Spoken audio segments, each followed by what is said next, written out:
Akalar, buni farani ko'ryapsizlar. Mashinani farasi bilan bir xil qilib ishlangan bo'ladi. Akalar, bugun sizlarga 2025-yil bo'lgan yangi model 1 tonnali elektronik motorimizni qisqacha obzor qilib beramiz.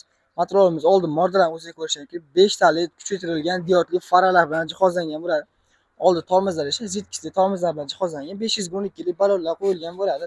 Bu motorimizda mikrofon, kolonka, oldi tormozlar zitkichli tormoz, telefon qo'ygani postavkalari ham mavjud. O'zini alohida Cobalt pultiga o'xshagan portlari ham bor ekan. Signalsini tagiga keladigan signalsini o'zini zapaska oynalar, sochiqlari bilan domkrat aka zaryadniy bakovoy hamma joylari bor.